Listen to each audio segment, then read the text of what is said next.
espacio para seguir hablando de fútbol. La Federación Colombiana de Fútbol junto a la Alcaldía Mayor de Bogotá ya tienen listas las Fan Zone, donde los aficionados podrán ver el partido de la Selección Colombia en pantalla gigante.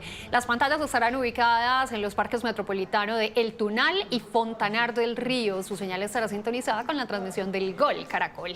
El secretario de Gobierno entregó detalles del ingreso a estos espacios. Acceder a las boletas es muy fácil, además es gratuito, es solo entrar a la red CADE a través de las redes sociales de la Alcaldía de Bogotá y ahí se encuentran las boletas. Queremos que la gente vaya, nos acompañe, no solamente hay pantalla gigante, sino que hay todo tipo de entretenimiento.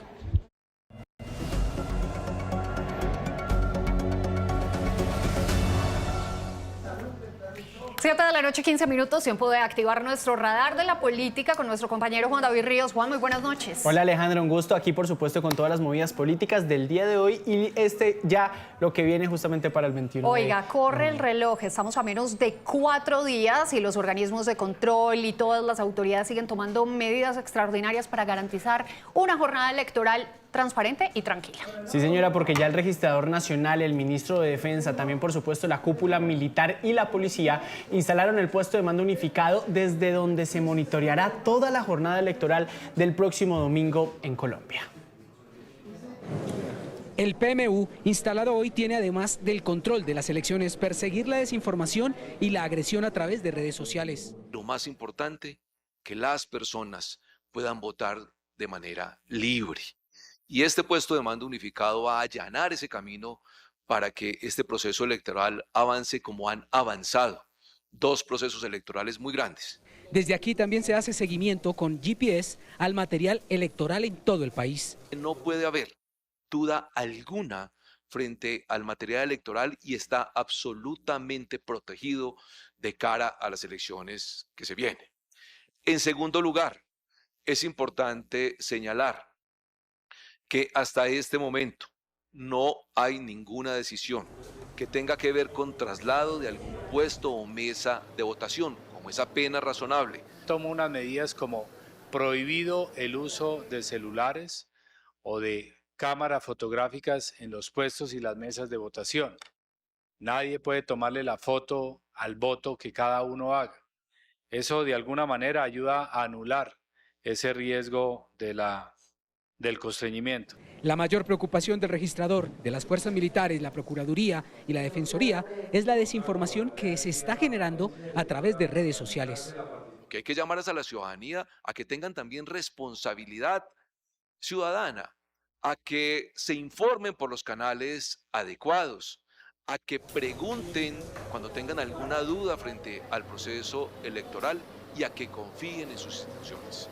Y también que las diferentes organizaciones y campañas políticas conozcan muy bien que tienen canales para acceder a ellos ante cualquier solicitud que requieran frente al proceso electoral.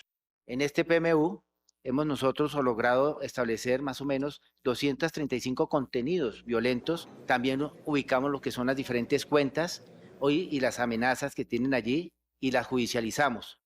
Allí hemos encontrado nosotros ya 7 dinamizadores de contenidos con alto nivel crítico. Y por supuesto esto nos lleva a que tengamos una noticia criminal. ¿Qué pretendemos nosotros? Disminuir toda esta mala información que a veces va con agresividad o el mismo odio. Las autoridades invitaron a denunciar cualquier hecho de corrupción o de agresiones a través de redes sociales en la línea 157 de anticorrupción del Gobierno Nacional. Mira Alejandra, un puesto de mando unificado que estará durante toda esta semana y por supuesto el domingo prestando total vigilancia a las elecciones de la Es que el segunda vuelta. reto no es menor, Juan David, son 122.000 mesas de votación en todo el territorio nacional, ¿no? Y por eso, tanto las fuerzas militares como la Policía Nacional desplegaron ya el Plan Democracia, en el que habrá patrullaje y vigilancia permanente en esas 122.000 mesas de votación en todo el territorio nacional. Así se ve el despliegue militar y policial para la seguridad de la segunda vuelta presidencial.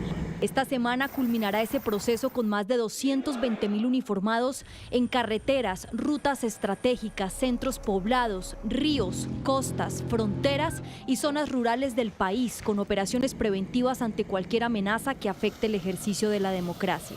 Sigue región de policía número 1, cambio. Mientras tanto, en Bogotá y en cada región entregan los partes militares y de policía en tiempo real. Señor ministro, estos despliegues están al 100% y hay algunos que se están reacomodando teniendo en cuenta de pronto algunas situaciones a lo largo de estos días. Como en 535 puntos microfocalizados en 94 municipios y 13 ciudades capitales donde hay riesgo de hechos violentos, según las cifras oficiales del Plan Democracia. Desplegar todas las capacidades y dar instrucciones claras para que estas elecciones sean seguras, libres, transparentes y se respeten los resultados. La seguridad de los candidatos también es una prioridad. Los esquemas de protección mixtos se mantienen ante las amenazas denunciadas por cada campaña, pero también priorizan la vigilancia de los principales corredores viales, vías como la Panamericana, la Ruta del Sol, la Troncal del Magdalena Medio, vías a la Costa Caribe y Villavicencio, como también las fronteras terrestres. La custodia de las elecciones presidenciales le ha costado la vida hasta el momento a 11 uniformados en medio del Plan Democracia. Bueno, sigamos hablando de las medidas que están dentro de ese gran paquete para garantizar la jornada electoral del próximo domingo. Ley seca está dentro de ese paquete y el distrito modificó horarios de ley seca en Bogotá, ¿no? Claro, justamente una medida que regirá desde la medianoche del viernes 9 de junio y se mantendrá hasta el lunes 22 de junio a mediodía. A Sobares ya destacó Alejandra la medida y aseguró que haber corrido el horario de la medida hace la diferencia para miles de negocios, empleos y familias de la industria nocturna. Recuerde que en la primera vuelta presidencial estaba justamente desde las 6 de la tarde del viernes anterior. Ahora es a partir de las 12 de la noche del viernes madrugado del sábado, con un dispositivo de seguridad sin precedentes, por supuesto, también. Bueno, y vamos a hablar del Valle del Cauca, el suroccidente del país, que también tiene todas las medidas de seguridad dispuestas para que los vallecaucanos, los caucanos, en fin, todo ese margen de Colombia pueda votar tranquilamente. Y es justamente para tener las garantías necesarias para más de 3.800.000 votantes. Ya el Valle del Cauca se prepara para esta nueva jornada electoral. Más de 11.500 uniformados estarán desplegados en los 42 municipios del departamento, mientras que en Cali y en su área metropolitana, más de 4.000 policías vigilarán los puestos de votación y los principales corredores viales. Como medida preventiva, las autoridades ya aprobaron el traslado de 3 mesas de votación en la zona alta del Bolívar. Todas las mesas están cubiertas, todo está muy tranquilo. Esperamos que con la fuerza pública, por supuesto, que es la que nos va a dar la posibilidad de cuidar las mesas. Hay más o menos 11.000 efectivos que van a estar cuidando las 11.000 mesas y en realidad pues podemos decirle a los vallecaucanos que estén tranquilos.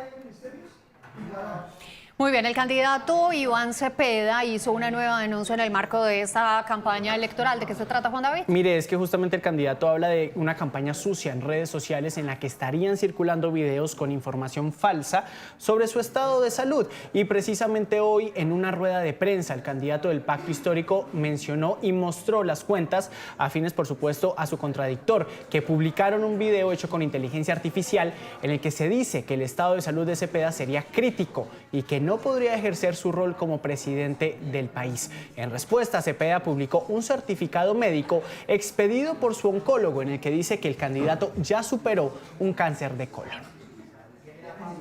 Desde el año 2022 se encuentra exclusivamente en seguimiento oncológico con controles periódicos clínicos, estudios de laboratorio e imágenes, sin evidencia hasta el momento de nuevas recaídas de la enfermedad ni de complicaciones asociadas al tratamiento. Este certificado se expide a solicitud del interesado para los fines que considere pertinentes.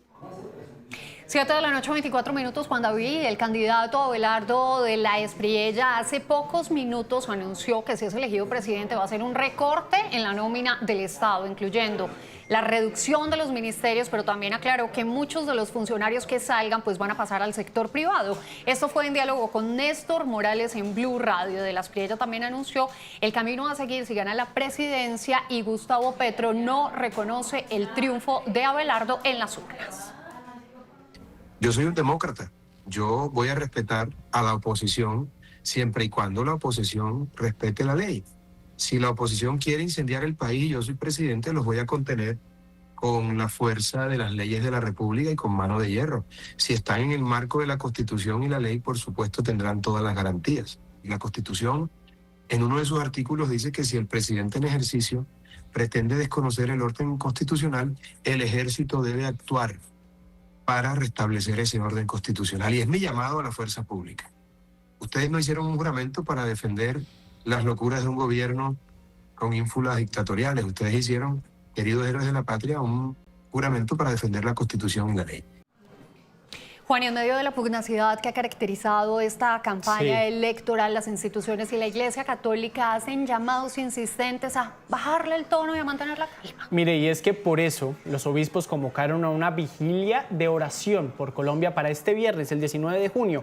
La Iglesia Católica hizo un llamado a las dos campañas y a sus seguidores para que respeten los resultados electorales. Independientemente de que gane mi candidato o no, la que sale fortalecida es la democracia. Hay que apostarle a eso, a que aquí salga fortalecida la democracia.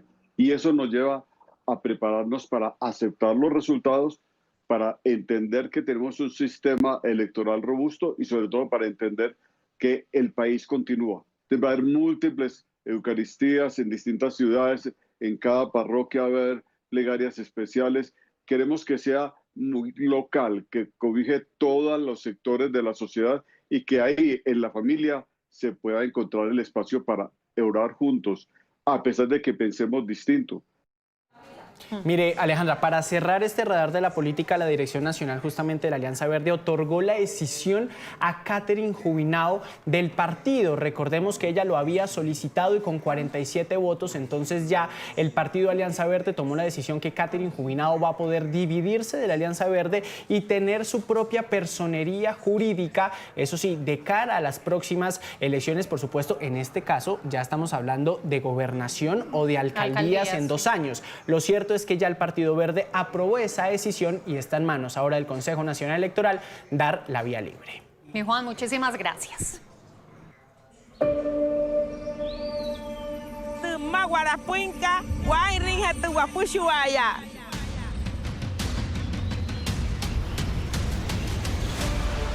Cada región de Colombia tiene sus retos, pero también su fuerza. Colombia es un país diverso que merece un futuro justo. Donde el olvido golpea fuerte, su voto puede abrir caminos de agua y esperanza para nuestra región. En el Pacífico, la riqueza cultural contrasta con la falta de oportunidades. En los llanos, la tierra fértil espera apoyo para producir. Cuando el llano bota, bota la fuerza de la tierra. No quiere el freno morder, ni la montura llevar, riendas no quiere sentir. En el Caribe, la belleza del paisaje y de sus playas contrasta con la pobreza y la falta de agua. El corazón de Colombia late en el campo. El futuro se cultiva aquí.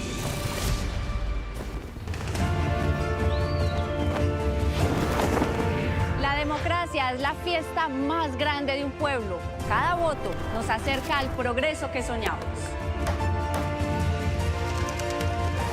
El país nos necesita unidos y entre todos construimos el rumbo de la nación. La voz campesina reclama derechos para crecer. El país se levanta cuando dejamos atrás lo que nos divide y abrazamos lo que nos une. Las regiones se convierten en protagonistas de la democracia.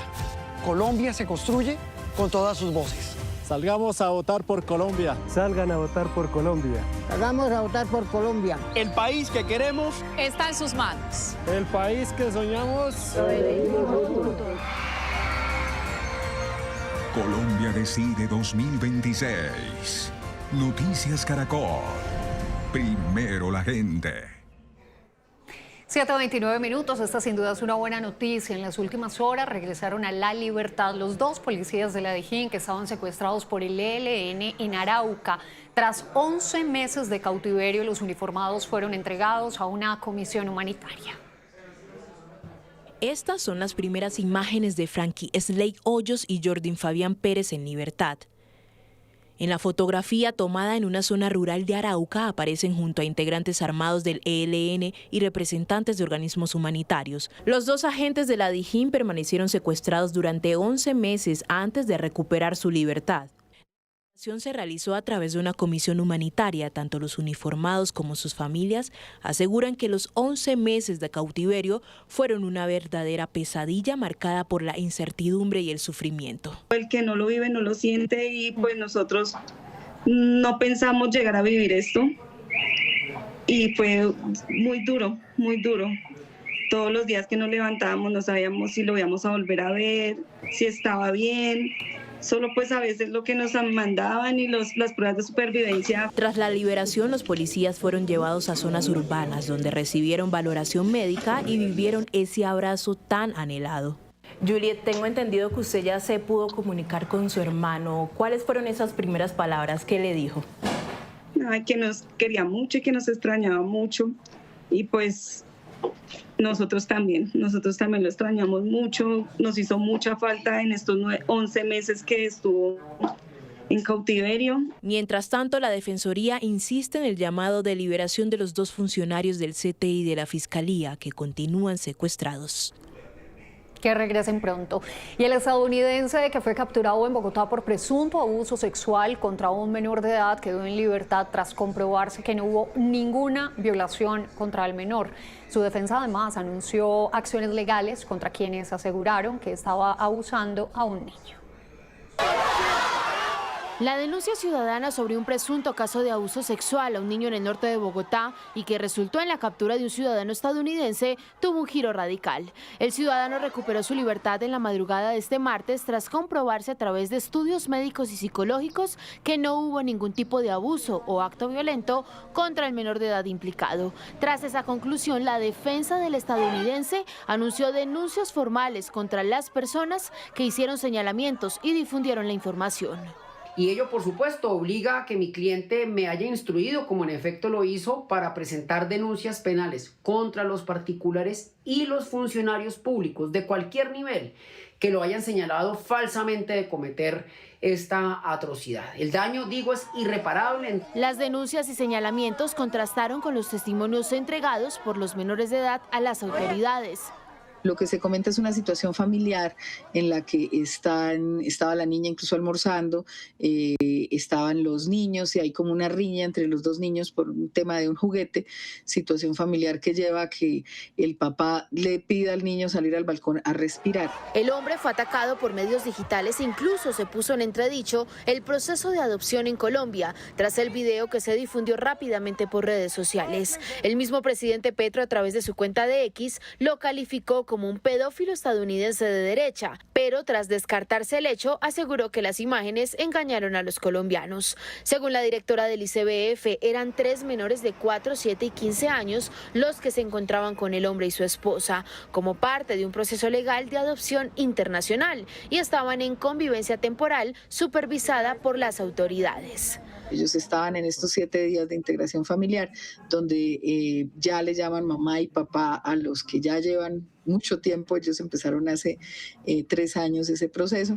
Los 3 menores se encuentran en un hogar de protección del ICBF mientras definen el futuro del proceso de adopción. Y aunque la autoridad resaltó la importancia de denunciar, hizo un llamado para que se haga bajo los procedimientos legales que protejan a los menores de edad. Nos informa la buena noticia de que la familia está dispuesta a seguir el proceso. El proceso de adopción quedó suspendido de manera temporal y ahora serán las defensorías de familia las encargadas de determinar si los ciudadanos extranjeros pueden retomar el vínculo con los 3 menores y continuar con el trámite de adopción. El cantante de música urbana Blessd no irá a la cárcel, así lo decidió una juez en medio del proceso que el reggaetonero enfrenta por presunto secuestro extorsivo agravado. Pese a las pruebas aportadas por la Fiscalía, la juez aseguró que no son determinantes para privar de la libertad al cantante. La juez cuestionó el tipo de delito imputado por el ente acusador.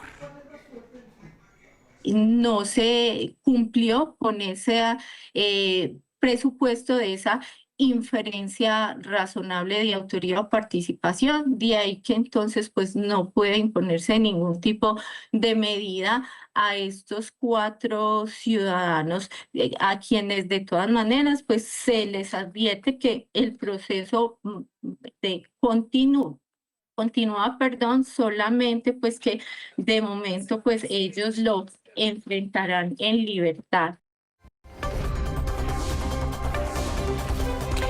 7:35 minutos. En Pajarito, Boyacá, un gigantesco deslizamiento de tierra está amenazando a la población. Nos enlazamos por esto con Jairo Niño para que nos cuente si se cumplió la orden de evacuación para las familias. Jairo. Aleja, muy buenas noches. Mire, le cuento que estuvimos acompañando ese primer consejo de gestión del riesgo municipal, donde estuvieron autoridades de la población, organismos de socorro, pero también personal de gestión del riesgo del orden departamental. Después de hacer todo ese recorrido por la zona de la emergencia, que son aproximadamente 5 hectáreas, que llegaron prácticamente este deslizamiento a tapar parte del río Cusiana, la orden es que por el momento no se va a realizar ningún tipo de desalojo a las familias que estarían afectadas, que serían aproximadamente 50. Lo que sí han dicho las autoridades es que tienen que estar atentas ante cualquier llamado que se pueda generar para evacuar rápidamente. Por el momento tampoco se van a realizar trabajos en la zona porque el movimiento en masa sigue activo. Esta es la entrevista del director de gestión del riesgo departamental, quien habla sobre esta situación en el municipio de Pajarito.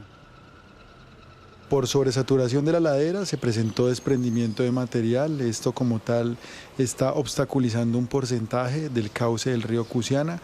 Estamos en este momento en imposibilidad de realizar alguna intervención con maquinaria amarilla, pues dado que el material todavía está pues como tal activo, el desprendimiento del material está activo. Entonces por el momento lo prudente es, y la determinación como tal del Consejo Municipal de Gestión del Riesgo es esperar a que el material llegue a su reposo, digámoslo así, y podamos como tal realizar intervenciones más de fondo.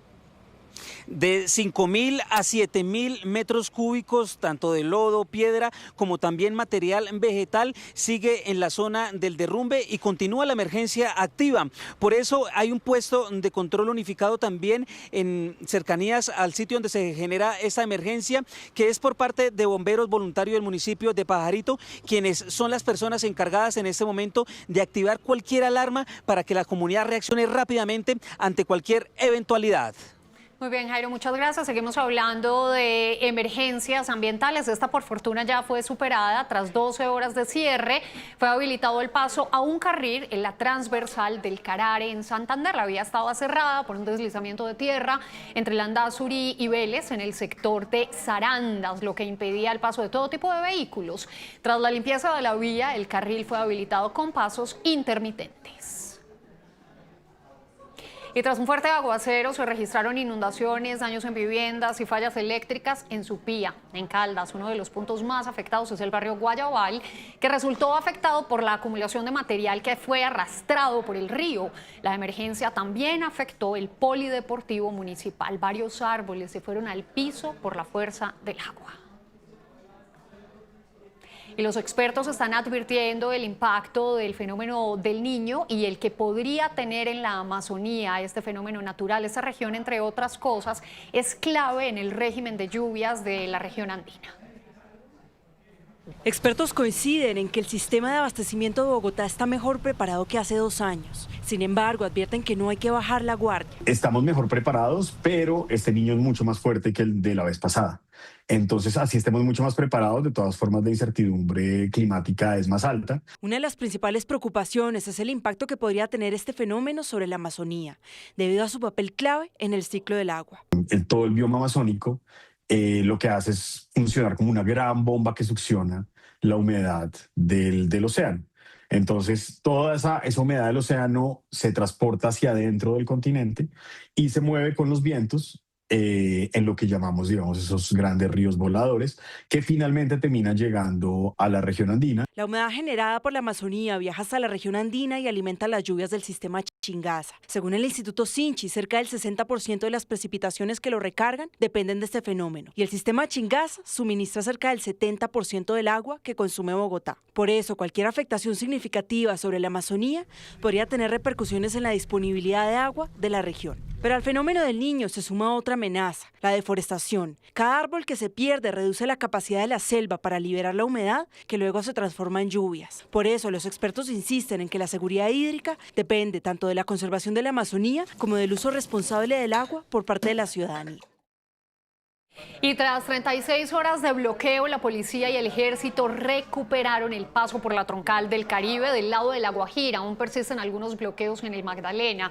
En medio de los enfrentamientos contra los pachencas, los manifestantes bloquearon la vía. Un bus y un camión fueron quemados y varios árboles fueron tumbados para bloquear el paso de miles de viajeros entre ambos costados de este departamento. Datos de la OCDE indican que en Colombia el costo de vida sigue subiendo. Nuestro país tiene la segunda inflación más alta entre los miembros de la organización en América Latina. Mientras buena parte del mundo ha logrado controlar el aumento en el costo de vida, Colombia sigue apareciendo entre los países donde los precios golpean más el bolsillo. El promedio de los países de la OCDE fue de apenas 4,4%. Pero en nuestro país, cuando muchos esperaban que el costo de vida empezara a dar tregua, la inflación volvió a subir y completó 3 meses consecutivos al alza. Pasó de 5,56% en marzo a 5,68% en abril y luego a 5,84% en mayo, el nivel más alto desde agosto de 2024. Esto es un nivel elevado si nos comparamos contra nuestros pares de la región. Por ejemplo, Brasil, que es el que más tiene la inflación elevada, por supuesto sacando de la lista Argentina o Venezuela, tiene una inflación cercana al 4,7%. O México o Chile tienen inflaciones cercanas al 4%. Y la gente lo confirma, la plata sigue rindiendo cada vez menos. Todo subió, la canasta familiar subió muchísimo. Dicen que es que por las lluvias, que por el sol. Mentira, desde que dio el salario, ahí nos perjudicó a todo el mundo. Y qué pensar que hubiera pasado eso, porque así va a seguir siempre ya. La comida no ha vuelto a bajar. Yo que soy comerciante, desde los 7 años me he visto el cambio de vida, este año es el cambio más tremendo que ha habido. Solo en mayo, el grupo de alojamiento, agua y electricidad, gas y otros combustibles registró una variación de 0,86%, la más alta entre todos los componentes del IPC. Dentro de este rubro, los mayores incrementos se dieron en alcantarillado con 2,66%, suministro de agua con 2,38% y energía eléctrica con 1,04%. En mi hogar, todos los recibos subieron una cosa y es las mismas personas, la misma gente, la misma situación. Y lo peor es que según los expertos, la inflación en el país seguirá subiendo, más ahora que comenzó el fenómeno del Niño. 7 de la noche, 42 minutos. Un estudio de la Universidad de Antioquia reveló errores en las cifras de empleo formal del DANE. La investigación indica que se han perdido más de 170.000 puestos de trabajo en el último año. Hay polémica en las cifras del mercado laboral. El DANE reportó la creación de 814.000 empleos formales durante el último año, pero una investigación de la Universidad de Antioquia advierte que los registros de seguridad social de la planilla integrada de liquidación de aportes, PILA, mostrarían una pérdida superior a 170.000 empleos de trabajo. Cuando vemos variaciones promedio desde 2022 del empleo formal del DANE del 4,6 en promedio mensual, mientras que los datos de las planillas de seguridad social PILA tan solo han variado 0,9% en este periodo. El crecimiento del empleo que nos muestra el DANE es más de 5 veces por encima de lo que muestran los registros administrativos. Para los investigadores, este hallazgo invita a revisar otras estadísticas. La tasa de desempleo que hemos observado que ha bajado sostenidamente en los últimos meses, seguramente es una tasa de desempleo mucho más alta de la que estamos observando. El DANE asegura que sus datos son públicos, verificables y tienen respaldo técnico. Explica que el análisis universitario no tuvo en cuenta una actualización metodológica aplicada desde 2021. Todos los ocupados, formales e informales, fueron más 791.000. Entonces, pues de nuevo es muy importante revisar y contrastar la información. La información del PILA también se puede ir actualizando hacia atrás hasta 12 meses atrás. Son dos cosas muy distintas. El uno es también desde la oferta, el otro es de la demanda y por eso es muy difícil que estas dos puedan compaginarse. Hemos ajustado el estudio con las metodologías que más se acomodan a los datos de la PILA y seguimos encontrando las mismas conclusiones. Yo creo que es importante entender que esto es una discusión desde la perspectiva académica, que no tiene ningún tinte político, que se hace desde un grupo de investigación en el que normalmente estamos analizando los datos de mercado laboral, y nuestra invitación también muy respetuosa es a revisar si algo está ocurriendo con las estadísticas del DANE. En la Universidad de Antioquia están convocando a reuniones con la Universidad Nacional del Rosario, entre otras, para analizar los hallazgos e instar al DANE a una revisión de las cifras. La tasa representativa del mercado que regirá mañana será de 3.427 pesos con 7 centavos. Bajó. El petróleo de referencia Brent cayó hasta los $78 con 96 centavos por barril. El café subió y su precio de referencia para mañana será de 2.130.000 pesos por carga en promedio en las principales cooperativas del país. 7 de la noche, 45 minutos. El avistamiento de pumas en zonas urbanas del Quindío prendió las alertas de las autoridades ambientales, quienes están pidiendo evitar alimentarlos o atacarlos. Este video de cámaras de seguridad en un condominio en Circasia, Quindío, muestra un puma con colo recorriendo sus calles sigilosamente. Otro video muestra a un puma yaguarundí que recorrió los alrededores de otro condominio en Armenia. Según especialistas, el puma yaguarundí es una especie sujeta a presión por la pérdida de su hábitat. Marina Cardona, habitante del sector, pidió tener cuidado con el felino. Eso es lo más importante, que la gente no se va a atrever a hacer el daño. Que eso es lo más importante, porque hay gente que manda a los perros, mantienen muchos perros sueltos y los mandan y después les pasa algo y entonces dicen que es el animalito no tiene nada que ver. Y esa es una de las advertencias de las autoridades ambientales, evitar dañar o domesticar al puma. Atentar tener fauna silvestre va desde un proceso sancionatorio ambiental hasta un proceso que puede tener connotaciones penales. También piden no alimentar a estos felinos, ya que traería consecuencias graves para su salud. Ellos no tienen por qué recibir suministro de alimentos de nadie, ellos tienen que ser autónomos y tener esa capacidad de ellos mismos lograr obtener su alimento. Y en segundo lugar, porque nuestros alimentos no le hacen bien biológicamente a los animales. La presencia de estas especies también deja al descubierto los resultados de la protección de zonas boscosas en el Quindío. Sigamos hablando de duplas ganadoras, fútbol y arte. La participación de más de 50 artistas plásticos de Colombia se inauguró en Bogotá con una exposición que se llama Picadito de Barrio. Esto fue en el restaurante y centro cultural Bistro 1927. David Molina conoció esta muestra que está inspirada en el Mundial de Fútbol y que también repasa la historia del balompié nacional.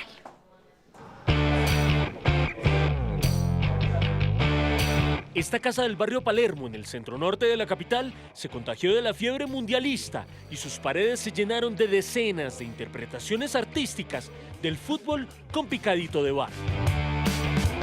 Retratos de los jugadores más destacados, momentos de gloria en la cancha y ese furor detrás del balón son algunas de las temáticas de la exposición, una que nace desde esa mirada íntima del artista con el balompié. Yo quise con esta exposición traer el fútbol a sus raíces, que es un cotejo de barrio, es jugar descalzos con lo que sea circular que uno se encuentre y unirse para competir sanamente, sin extremismos, porque para mí eso es lo que ha sido el fútbol toda la vida. Esteban Ocampo, artista y creador de esta exposición, originalmente pensó la muestra para Estados Unidos en pleno desarrollo del Mundial. Sin embargo, por retrasos en la visa, decidió primero exponerla en su natal Colombia con la participación de más de 50 artistas locales. En esa reinterpretación llegaron todo tipo de obras, desde lápiz, óleo, marcadores, cosas muy gráficas, cosas muy pictóricas. Como Vigo, que fue a la esencia del fútbol y realizó una acuarela de un balón. Lo que hice fue ir al concepto más básico del fútbol, que es la pelota. Y creo que ese es como un símbolo que nos une a todos. Pero también, digamos, en mi pensamiento era cuál fue la primera pelota con la que se jugó o que se llevó a un mundial. Bistro 1927 invita a todo el público a disfrutar de la gastronomía, el arte y el fútbol en un solo lugar. Yo no creo que los espacios culturales sean solamente los teatros o los museos. Creo que los restaurantes, la calle, el barrio también pueden llegar a ser lugares culturales, espacios en los cuales promovamos esto. Picadito de Barrio estará durante todo el Mundial. que busca en esencia que el arte reflexione este deporte, que busca la sana competencia y la unión. En información internacional, en Francia avanza la cita de los líderes de las principales potencias de Occidente, una reunión a la que el presidente de Estados Unidos llegó sacando pecho y prometiendo que muy pronto se va a reabrir el estrecho de Hormuz y así se van a estabilizar los precios del petróleo. El presidente Trump se apoya en el primer ministro de India, Narendra Modi, para ponerse en posición. Y Brigitte Macron se apoya en Trump para no caerse. Son los detalles previos a la foto familiar que dio cierre al primer día de cumbre del G7 en Francia, que estuvo marcada por la firma del memorando de entendimiento entre Estados Unidos e Irán, que el presidente Trump discutió y destacó en reuniones alternas con aliados del Medio Oriente. Lo que está pasando que es para destacar, y francamente es la única cosa que realmente me importa, es que Irán nunca va a tener un arma nuclear, y eso lo dice fuerte y claro. El texto del memorando se espera que se conozca después de la firma protocolaria el día viernes en Suiza. Pero la reunión del G7 también abrió espacio para escuchar al presidente ucraniano Volodymyr Zelensky. Y ya Estados Unidos se prepara para volver a imponer sanciones en contra de Rusia. Es estupendo que todo el mundo entienda que Rusia no está ganando y que tenemos que presionar a Putin para que ponga fin a esta guerra. Esto es importantísimo. Zelensky también sostuvo una reunión de 20 minutos junto a Trump. La cumbre continuará el miércoles con líderes tecnológicos y se hablará sobre medidas como la prohibición de redes sociales para menores de 16 años. Y el estado de la Florida abrió un nuevo frente de batalla contra las redes sociales en Estados Unidos. El estado demandó a TikTok por violar las restricciones de edad para menores de edad. Florida pasó de las advertencias a los tribunales. El estado demandó a TikTok y le exige responder por presuntamente violar una de las leyes más estrictas del país sobre el uso de redes sociales por parte de menores. La norma aprobada el año pasado prohíbe que los menores de 14 años tengan cuentas en redes sociales y exige autorización de los padres para adolescentes de 15 y 16 años. Se le acabó el tiempo a TikTok. Es una de las redes sociales más perjudiciales en lo que respecta a los peligros que quedan al alcance de la mano de los niños. Contenido sexual nocivo, funciones adictivas. La demanda también señala que TikTok utiliza herramientas como el desplazamiento infinito, la reproducción automática de videos y las notificaciones constantes para mantener a los usuarios conectados el mayor tiempo posible. Mecanismos que, según la Fiscalía, terminan generando dependencia y adicción. Sumado a la adicción, la presión y el daño físico, también hemos visto muchísimos casos de pedófilos usando estas plataformas para contactar a sus hijos. Florida además acusa a la compañía de engañar a los padres sobre los riesgos del contenido al que están expuestos los menores. TikTok respondió que su prioridad es la seguridad de los niños y que está revisando la demanda. Así terminamos, estas fueron las noticias, ya viene Sala de Prensa, los esperamos a las 9 de la noche en una nueva emisión. Somos Noticias Caracol, primero a la gente, feliz noche.